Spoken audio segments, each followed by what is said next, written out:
एक सुनहरी शाम को अरूप अपने परिवार के साथ बरामदे में बैठे थे। आदरी ने प्रश्न किया, हम मांसाहारी हैं परंतु गौ हत्या पर चिंतित होते हैं, ऐसा क्यों? अरूप उत्तर देने हेतु बोले, बेटी, हमारी संस्कृति में कामधेनु माता और नंदी महाराज का स्थान बहुत ऊंचा है। वे केवल पशु नहीं, हमारे अस्तित्व का आधार हैं। आदरी एकाग्र होकर पिता के उत्तर को सुनने लगी। पास ही दीपा अपनी छोटी बेटी दोयिता को गोद में लिए बैठी थी। उन्होंने कहा, दोयिता, क्या तुम जानती हो कि कामधेनु माता समुद्र मंथन से प्रकट हुई थीं? वे समस्त इच्छाओं को पूर्ण करने वाली हैं। उनके साथ नंदी महाराज हैं, जो शिवजी के वाहन और शक्ति व संयम का प्रतीक है। दोयिता की उत्सुकता बढ़ गई। अरूप का स्वर थोड़ा गंभीर हो गया। उन्होंने आदरी को एक महत्वपूर्ण अंतर समझाया। 1947 में जब देश विभाजित हुआ था, तब प्रत्येक व्यक्ति पर 8 गायें थीं। लेकिन आज 4 व्यक्तियों पर मात्र 1 गाय बची है। गौ हत्या के कारण यह संतुलन बिगड़ रहा है, जो समाज के लिए चिंता का विषय है। इस तथ्य ने छोटी आदरी को भी चिंतित कर दिया। दीपा ने दोयिता को पास के फूलों की क्यारी दिखाई और कहा, हमारे त्योहार खुशियों के होते हैं। हम रंगोली बनाते हैं और फूलों से घर सजाते हैं। लेकिन कुछ लोग त्योहारों के नाम पर निरपराध गायों को काटकर रक्त बहाते हैं। यह त्योहार केवल एक समुदाय द्वारा दूसरे समुदाय को चिंतित करने की प्रवृत्ति है। उत्सव सभी को आनंदित करना है, न कि भय का संचार करना। दोयिता ने चुपचाप अपनी माँ की बात सुनी। अगले दिन अरूप आदरी को खेत में ले गए। उन्होंने मिट्टी दिखाते हुए कहा, बेटी, गाय का गोबर मिट्टी के लिए अमृत है। गोबर खाद से होने वाली प्राकृतिक खेती हमें विष मुक्त भोजन देती है।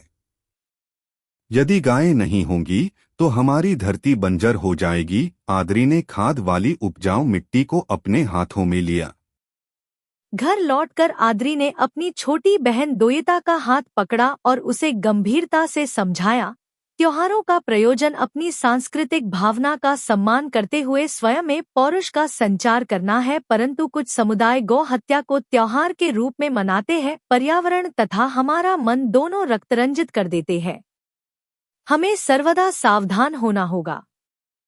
अरूप ने दोयिता को गोद में उठाया और दूर चर रही एक गाय की ओर इशारा किया।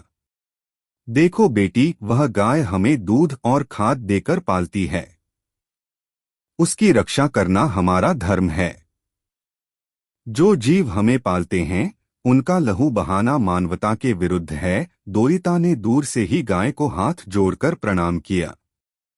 दीपा ने आदरी के साथ मिलकर रसोई के लिए ताजी सब्जियां चुनी। दीपा बोली, जब हम गौ हत्या रोकेंगे और प्राकृतिक खेती अपनाएंगे, तभी हमारा समाज स्वस्थ रहेगा।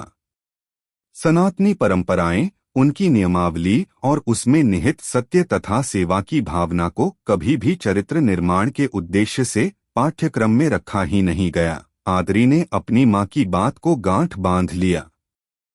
रात के समय अरूप और दीपा बरामदे में बैठकर बच्चों के भविष्य पर चर्चा कर रहे थे। अरूप ने कहा, हमने बच्चों के मन में गौ माता के प्रति सम्मान का बीज बो दिया है। चेतना ही वह ज्योति है जो सनातन के प्रति तंत्र द्वारा प्रचारित अंधकार को मिटाएगी। दीपा ने मंद प्रसन्नता सहित स्वीकारा।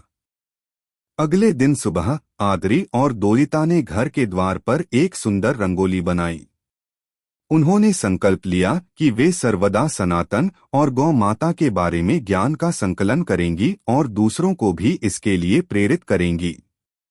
उन्हें समझ आ गया था कि गौ मांस भक्षक तथा गौ को कामधेनु माता का स्वरूप मानने वालों को एक समान बताकर शिक्षा तंत्र उन्हें दिग्भ्रमित कर रहा है।